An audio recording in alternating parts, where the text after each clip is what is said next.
عالمی مالیاتی فنڈ جسے عرف عام میں IMF کہتے ہیں، اور اس عرف سے اب پاکستان کا بچہ بچہ واقف ہو چکا ہے۔ عام آدمی اس کے بارے میں فقط اتنا جانتا ہے کہ اگر یہ پاکستانی حکومت کو قرض دے تو حکومت خوشحال اور یہ قرض روک دے تو بدحال ہو جاتی ہے۔ سودی قرض اس مملکت کی رگوں پے میں حکمرانوں نے اس قدر زہر کی طرح بھر دیا ہے کہ اب یہ ہمیں زندگی لگتا ہے، اور اگر کوئی شخص پاکستان کو IMF کے قرض کے جال سے نکلنے کے لیے کہے، براہ راست ایک مہم چلائے کہ ہم اس سودی قرضے کے جنجال سے نکلیں، اور کوئی اس ملک کے اداروں یا صوبوں کو ایسی ترغیبات دے کہ جن پر عمل درآمد کرنے سے یہ ملک IMF کے شکنجے سے باہر آ جائے، تو اس شخص شوکت ترین پر غداری کا مقدمہ درج کر دیا جاتا ہے۔ سودی قرض کے جال سے نکلنے کے لیے بظاہر یہ در پردہ کوشش کرنا ایسی مملکت خداداد پاکستان میں غداری جیسا جرم ہے جس کا دستور اسلامی کہلاتا ہے۔ حیرت اس بات پر ہے کہ وہ تمام علماء کرام جو اس وقت حکومت کا حصہ ہیں، وہ بھی اپنی پوری صلاحیتیں اس بات پر صرف کر رہے ہیں کہ حکومت پاکستان کے سودی نظام کے عالمی سربراہ IMF کے ساتھ مذاکرات کامیاب ہو جائیں، اور پھر پاکستان دنیا بھر میں سود پر قرض دینے والے اداروں کے دروازوں پر دستک دے کہ دیکھو اب تو تمہارے سرپرست IMF نے ہمارے سر پر ہاتھ رکھ دیا ہے، اس لیے اب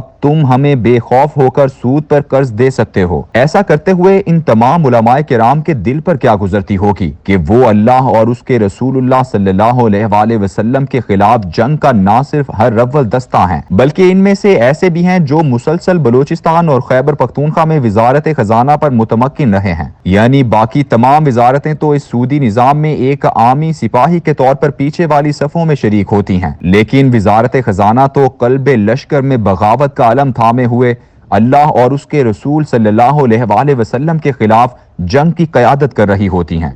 یہ سب باتیں ایک عام آدمی کے لیے دقیانوسی، بیکار اور پسماندہ ذہنیت کی علامت ہیں۔ جدید سیکولر، لبرل اور سادہ مسلمانوں جیسے سیاستدانوں کو بھی ایسی باتیں بری لگتی ہیں، کیونکہ وہ سمجھتے ہیں کہ ان کی سیاست کی بقا اسی سودی نظام سے وابستہ رہنے میں پوشیدہ ہے۔ جدید مغربی تعلیم کی کوکھ سے جنم لینے والی آدم سمتھ اور کینز کی معاشیات کا علم جن لوگوں نے ازبر کیا ہے، وہ بے شک اپنی نمازوں میں سورہ بقرہ کی 279ویں آیت پڑھتے ہوں، جس میں سود کو اللہ اور اس کے رسول صلی اللہ علیہ وآلہ وسلم کے خلاف جنگ قرار دیا ہے، اور اس کے بعد خشوع و خضوع کے ساتھ سجدہ ریز بھی ہوتے ہوں، مگر وہ کسی طور پر بھی یہ تصور نہیں کر پاتے کہ اس عالمی سودی نظام سے علیحدہ رہ کر اس دنیا میں زندگی کیسے گزاری جا سکتی ہے۔ وہ ان آیات کو ان کے معنی، مطالب اور مفہوم سمجھے بغیر ادا کرتے چلے جاتے ہیں، اور خود کو اس عالمی سودی مالیاتی نظام کے سپرد کر دیتے ہیں۔ ان لوگوں سے کیا گلہ کہ جب وہ یہ دیکھتے ہیں کہ سود کے خلاف دھواں دار تقریر کرنے والے اور ممبر و محراب سے اس کے خلاف آواز بلند کرنے والے علماء کرام کہ جن کی کسی قسم کی بھی ایسی کوئی معاشی مجبوری نہیں ہوتی کہ انہیں رزق کے حصول کے لیے وزارت یا صرف وزارت ہی چاہیے ہو، وہ بھی ایسی کہ وہ جوک در جوک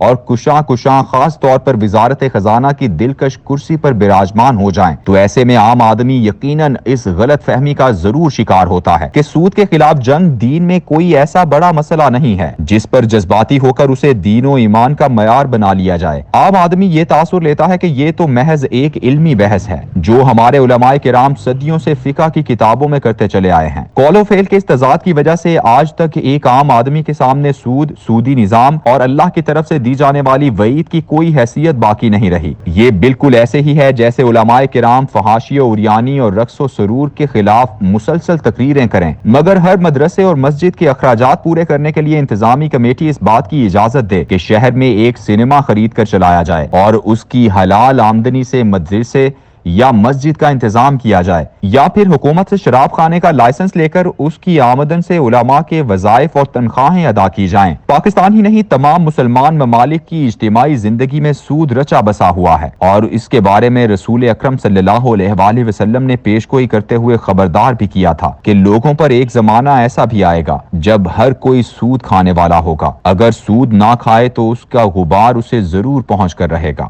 ہم جو کاروبار کرتے ہیں اس میں تقریباً ہر جنس پر بالواسطہ یا بلا واسطہ سود موجود ہے۔ سرکاری نوکری کریں یا پرائیویٹ ملازمت، سود کا غبار ہمارے حلق سے ضرور اترے گا۔ سرکاری نوکری میں بھی تنخواہ اس بجٹ سے دی جاتی ہے جس میں مقامی بینکوں اور عالمی مالیاتی اداروں سے سود پر لیا گیا قرض شامل ہوتا ہے، جبکہ اکثر پرائیویٹ اداروں میں بھی سرمایہ کاری کے لیے پیسہ سود پر ہی لیا گیا ہوتا ہے۔ ایسے ماحول میں نوکری کرنے والا براہ راست مجرم نہیں بنتا، کیونکہ اس نے تو اپنا محنتانہ وصول کرنا ہوتا ہے۔ اس کی ایمانداری سے حاصل ہونے والی حلال کمائی میں اگر اس کا مالک سود کی ملاوٹ کرتا ہے تو اس میں محنت کرنے والا ہرگز قصوروار نہیں، کیونکہ مالک یا حکومت کو روکنا اس کے بس میں نہیں ہے، یہ کام اس کی استطاعت سے باہر ہے۔ اور اللہ نے فرمایا ہے اللہ کا تقوی اختیار کرو جہاں تک تمہاری استطاعت ہے۔ لیکن کسی ایسی حکومت کا جان بوجھ کر حصہ بننا جو سودی نظام کی پرورتا ہو اور جس کی معیشت کی ساری اساس عالمی مالیاتی سودی نظام پر ہو، یہ ایک اختیاری عمل ہے، اور ایسا کرنا جان بوجھ کر اللہ اور اس کے رسول صلی اللہ علیہ وآلہ وسلم کے خلاف جنگ میں شریک ہونے کے مترادف ہے۔ اس معاملے میں علماء کرام اور عام سیاسی پارٹیوں میں وہی تفریق لازم ہے